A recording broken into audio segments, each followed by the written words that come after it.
నా జీవితంలో కూడా ఇచ్చిన యవన ప్రయాణి తృణీకరించుకున్నటువంటి ఒక మనిషిని 23 ఏళ్ళు నా వెనకాల మరణం వెంటబడింది. 6వ ఏట చెరువులో పడి చావాల్సిన వాడిని, 12వ ఏట కాలువలో పడి చావాల్సిన వాడిని, 14వ ఏట అపవాది మా నాన్నగారితో చెప్పాడు, నీ పెద్ద కొడుకును భూమి మీద తిరగనమనని. 15వ ఏట మా ఇంట్లో ఉన్న దేవత ఇలా చెప్పింది, నన్ను విడిచిపెట్టి నీ దేవుణ్ణి నమ్ముకున్నావు కదా, నీ పెద్ద కొడుకుని చంపి రక్తం తాగుతానని సవాలు చేసింది మా ఇంట్లో ఉన్న దేవత. ఇలాగ 23 సంవత్సరాలు మరణము చేత వేధించబడిన వ్యక్తిని. కానీ దేవుని మహాకృపను బట్టి బ్రతికిపోతూ వచ్చాను. అయితే సేవలోకి మా నాన్నగారు మమ్మల్ని నడిపించాక చాలా భయముతో భక్తితో మమ్మల్ని పెంచారు. సేవలో కొన్ని కష్టాలు చూసి, ఇబ్బందులు చూసి నాలో ఒక నెగిటివ్ మైండ్ వచ్చింది. ఈ సేవకుడు కుమారులుగా పుట్టడం దరిద్రమైంది, వాళ్ళ కడుపున పుట్టి నేను చాలా తప్పు చేశాను. ఎవడో ఇట్టే కానీ బతకలేని బతుకులు, మంచి ఇల్లు ఉండదు, మంచి వస్త్రం ఉండదు, మంచి తిండి ఉండదు, ఈ జీవితం ఉండకూడదు, నాకు నేనే మంచిగా బతకాలి, మంచిగా చదువుకోవాలి, జాబ్ సంపాదించాలి, నా లైఫ్ నేనే లీడ్ చేసుకోవాలి, మా ఫాదర్ మీద నేను డిపెండ్ అవ్వకూడదు అనుకుంటూ ఉండేవాడిని. మెల్లిమెల్లిగా ఇంటర్ దాటి డిగ్రీలో అడుగు పెట్టాను. మా నాన్నగారు దేవుని పని కొరకు ఆస్తులు అమ్మి సేవల మందిరాలు కడుతూ ఉండేవాళ్ళు. ఇవన్నీ చూస్తున్నప్పుడు మా నాన్నగారి మీద డిబేట్ చేశాను ఒకరోజు గొడవ. నీకు దేవుడే తప్ప మేము అక్కర్లేదా? ఎందుకు డాడీ ఇల్లు లేనప్పుడు, ఇవన్నీ లేనప్పుడు ఎందుకు దేవుడి కోసం అన్నీ అమ్మేసి అన్నీ చేస్తున్నావు? మమ్మల్ని కనీసం పట్టించుకోవు, ఫీజులు అడిగితే ప్రార్థన అంటావు డబ్బులు ఇవ్వకుండా అని మా నాన్నగారి మీద గొడవ పడుతూ ఉండేవాడిని. కానీ ఒక రోజు మా నాన్నగారు సంచి నిండా డబ్బు తెచ్చారు. ఆ రోజు మా నాన్నతో ఇలాగన్నాను, డాడీ ఆకాశ తూములు ఇప్పుతాడని ప్రసంగం చేసేవాడు కదా, ఏమన్నా దేవుడు ఏమన్నా ఇప్పాడా, పెద్ద సంచి నిండా డబ్బు తెచ్చావన్నా. మా డాడీ అన్నాడు, ఇది మన కోసం కాదురా అబ్బాయి, మందిరానికి కట్టమని దేవుడు దర్శనం ఇచ్చాడు, అక్కడ కట్టడానికి పొలం అమ్మేశాను అన్నాడు. ఒకే ఒక పొలం ఉండేది మాకు, అది కూడా అమ్మేశాడు మా నాన్న. ఓహో, నీ దేవుడికి పొలం అమ్మేశావు, మరి మాకు నీ దేవుడికి పొలం అమ్మేసి మా చేతిలో చెప్పించావు కదా, ఇప్పుడు ఆ బొచ్చిచ్చుకొని ఊరంతా తిరిగి అడుకుంటాంలే తమ్ముడు నేనన్నా. పిల్లలకి ఏదో ఒకటి ఇవ్వాలి తల్లిదండ్రులు, కానీ ఇవ్వలేదు. నువ్వు మంచి తండ్రివై ఉండి చెడ్డ పనులు చేస్తున్నావు నా విషయంలో అని మా నాన్నగారి మీద చాలా డిబేట్ చేశా. ఇక మా నాన్నగారు మాట్లాడకుండా మా అమ్మగారు మౌనంగా ఉండి అలాగే ఉంటుంటే నేను ఇలాగన్నాను, బతకడానికి నీ మెతుకులు లేనప్పుడు ఈ బైబిల్ నాకెందుకు అని బైబిల్ విసిరేశాను కబోర్డులోకి. సమస్యలు తీరలేనప్పుడు ఈ సేవలు ఎందుకు? సేవ చేసుకొని చస్తే చావు, నేను మాత్రం సేవ చేయను, నాకు అక్కర్లేదు దేవుడు.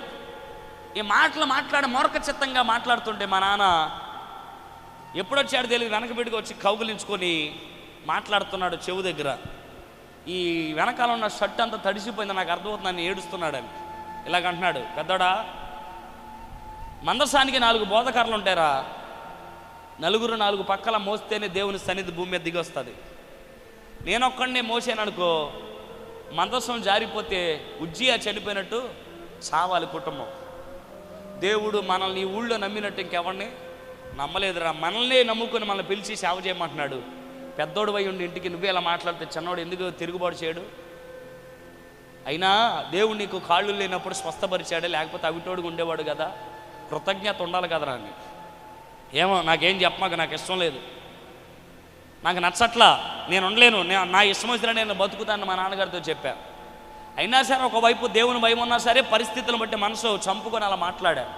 కానీ జరిగిన విషయం ఏంటో తెలుసా, మా నాన్నగారు ఆ రోజు అలాగన్నారు. ఒకరోజు పిలిచి ఇలాగన్నారు, పెద్దోడా నీ వెక్కి వెళుతున్న మెట్లని కూలిపోతున్నాడు దేవుడు చూపించాడు అన్నాడు.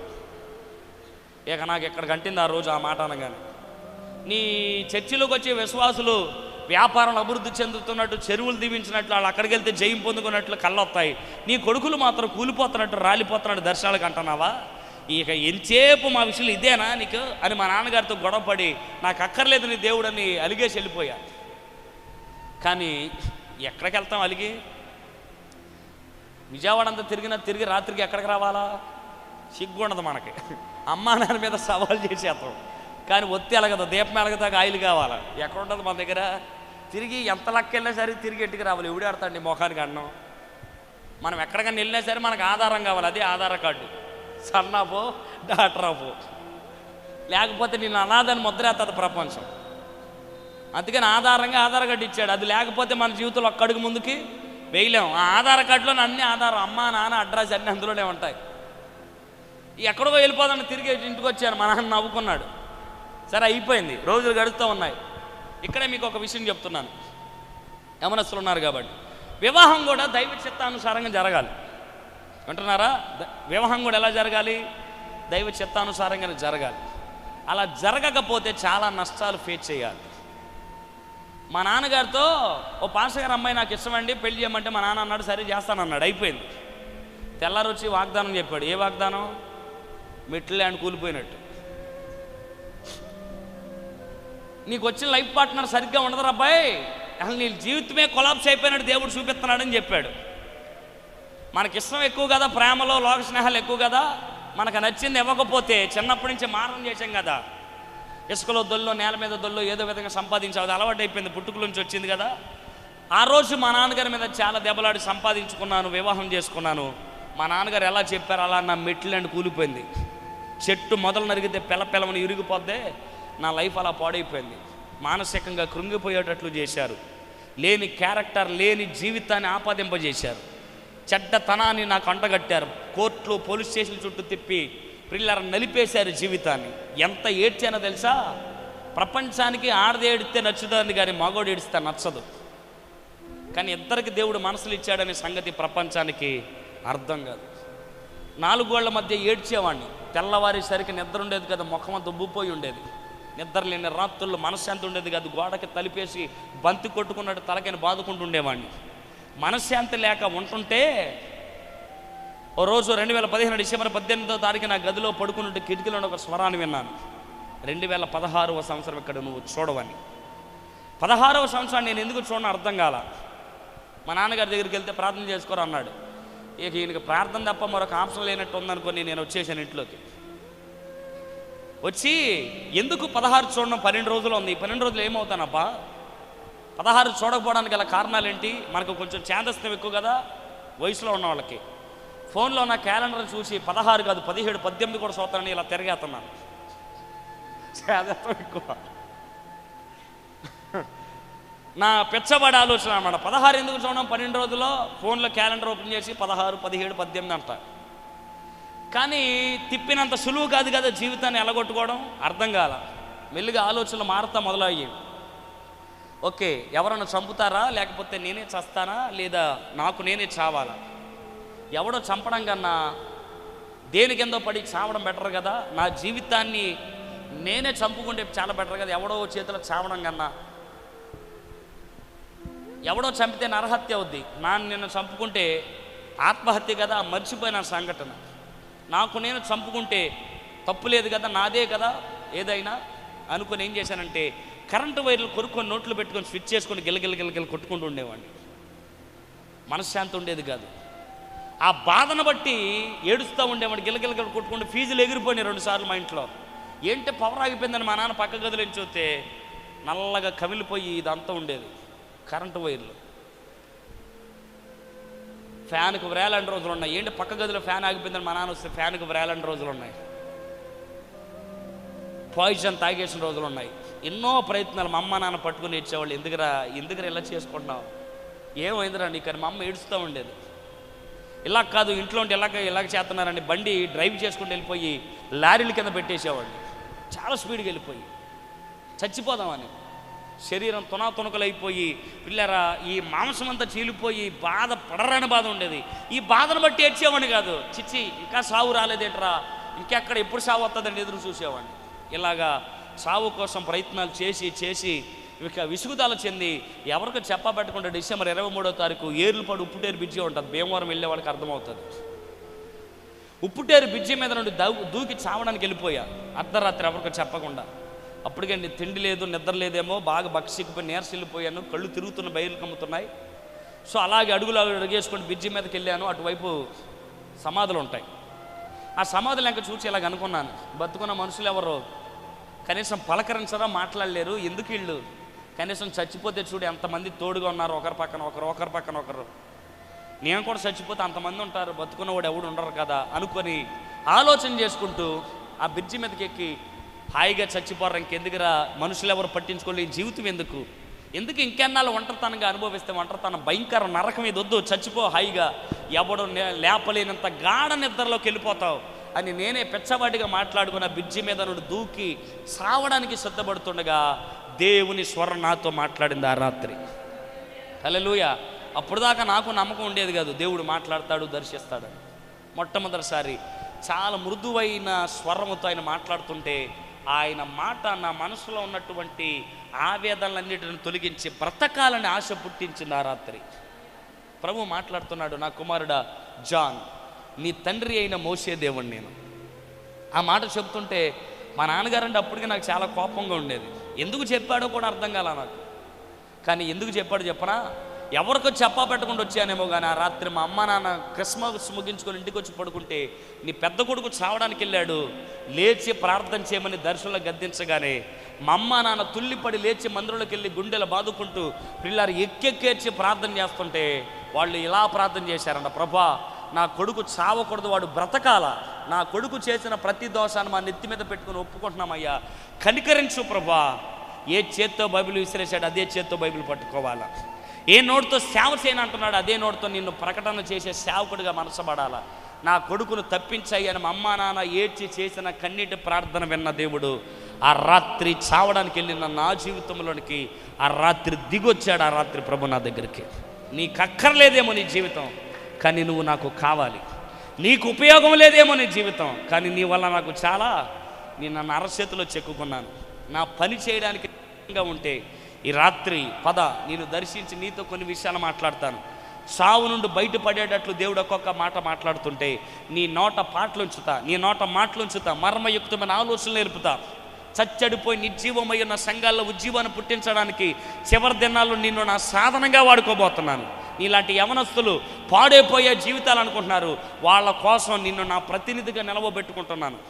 ప్రభు ఒక్కొక్క మాట మాట్లాడుతుంటే ఆ మాటల్లో ఉన్నటువంటి జీవం నా మనసులో ఉన్నటువంటి చేదైన విషాన్ని మార్చివేశాయి.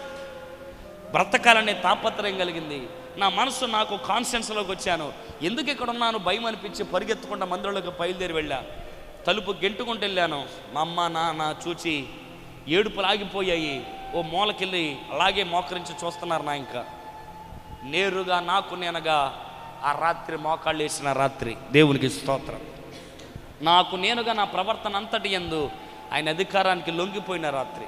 ప్రభుతో చెప్తున్నాను, ఎందుకయ్యా ఎవడికి నచ్చనప్పుడు నీకెలా నచ్చుతున్నాను? చచ్చిపోతానంటే వదలవేంటయ్యా, బతికిస్తానంటున్నాను. నా వల్ల ఒరిగేదేముందా నీకు? ఎందుకు ఉపయోగం లేని మనిషిని, ఎందుకు కొర్రగాని వాడిని ఎందుకు చెక్కుకున్నావు?